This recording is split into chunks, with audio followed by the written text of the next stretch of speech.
Hi there guys, I'm Nikhil from Notion Hub, and in this video, I'll be showing you the most important tips and tricks for your Realme C21. By the way guys, I'll also be making a dedicated video on the best features where I'll be showing you all the features available on this phone.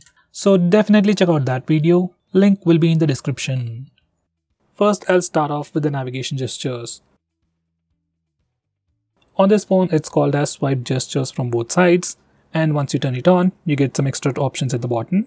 Make sure you enable switch to previous app toggle and vibrate on back navigation toggle.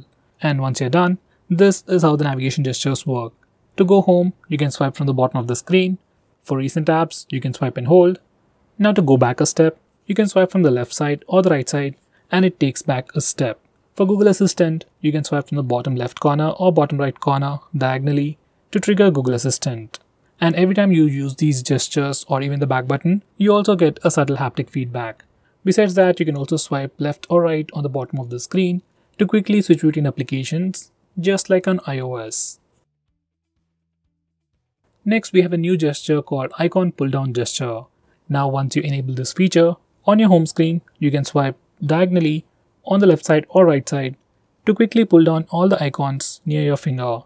It's just a quick and easy way to reach out applications just with a single finger. Next, we have swipe down gesture on the home screen. By default, it is set to search or global search. Once you do a swipe down gesture, you can search for application names or even contacts directly from your home screen. I personally suggest you to change it to notification drawer. Once you do that, you can do a swipe down gesture to pull down the notification bar, which I think is much more helpful. Next, we have dark mode. You can enable it from the notification toggles or directly from the display settings. And once you enable the dark mode, all the system UI elements change to dark mode. Even some of the stock applications like phone dialer, messaging application also change to dark mode. And even some Google applications like Play Store or YouTube switch to the dark mode automatically. Dark mode helps your phone look much more cooler, helps you save some battery, and puts less strain on your eyes at night. Next, I'm going to show you different ways to take a screenshot on this phone. So first, we have the normal way where we can use the buttons.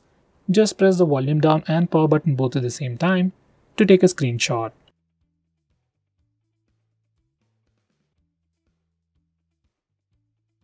Next, we have 3-finger screenshot gesture.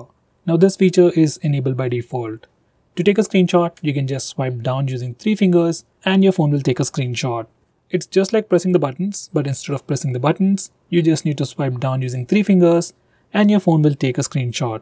Personally, this is my favorite way to take a screenshot. Next, I'm going to show you how to take a long screenshot. For that, first take a regular screenshot and then click on the preview. Now select scroll. Now you need to scroll the page. And once you're done, you'll get a long screenshot. Finally, we have partial screenshot.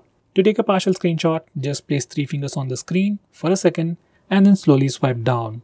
Once you do that, you'll get a preview window and then take a partial screenshot. You can also resize this preview window to get an accurate screenshot. Next, we have some quick shortcuts whenever you take a screenshot.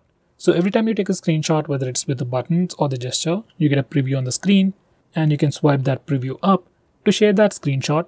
And you can swipe it down to take a long screenshot. You can also swipe the preview to the side to dismiss it. Next, I'm going to show you how to disable lock screen magazine, or you might even call it dynamic wallpaper on the lock screen. First, here's a quick preview of the lock screen, and every time you lock your phone or every time you come to the lock screen, we see a different wallpaper. Some people like it, some people don't, especially I personally don't like it. So if you're like me and if you want to disable it, this is how you can disable it from settings. And now, here's the lock screen once again. And no matter how many times you come to the lock screen, we will have a fixed wallpaper. Next, I'm going to show you how to trigger Google Assistant with the power button. Just enable this toggle and now press and hold the power button to trigger Google Assistant. If you press and hold the power button longer, we will see the power options. If you are using navigation gestures, this is pretty useful. Next, we have some important screen off gestures. We have things like double tap to wake. We can also draw a note to open the camera application. Next, we can draw a V to turn on the flash. We also have more like music controls and custom shortcuts, but most of the time I just draw V to turn on the flash, and to turn it off we can press the power button. Next, we have a pretty cool shortcut to start or open split screen mode. This feature is enabled by default. Just make sure this particular toggle is enabled, and if it is enabled, you can just swipe up using 3 fingers to open the current application in a split screen mode. Some of the applications will not support this feature. With that said, most of the applications, especially third-party applications, do support split screen mode. Next, I'm going to show you digital well-being. Now this is a feature from Google and you can find it in settings. This feature analyzes your phone's usage and gives you a complete report. It shows you how many times you've unlocked your phone, how many notifications you've got, how much time you're using your phone, and which apps you're using the most. So with all this information, you can know your usage and you can also limit your usage using this feature, which is a pretty cool thing. So let's say if you don't want to watch videos on YouTube for more than 1 hour in a day, we can put up such restrictions using this feature. Next, we have wind down. This is another feature from Google, which will help you sleep faster at night. Using this feature, we can schedule our phone to turn on grayscale mode and do not disturb mode automatically at a specific time. This is something I would definitely recommend you to try. Next, I'm going to show you how you can change your default apps, whether you want to change your default launcher, default browser, or anything. For that, we need to first go to settings. Once you're in settings, select app management, then select default apps. Now from this page, you can change your default launcher, default SMS application, browser, and so on. I would definitely recommend you to change your default browser to Google Chrome. Just like that. Next, I'm going to show you how to display the battery percentage on the status bar. For that, go to settings, then select notification and status bar, and then enable this toggle. Once you do that, we can see the battery percentage on the status bar. In the same way, if you want to see the network usage on the status bar, enable this toggle.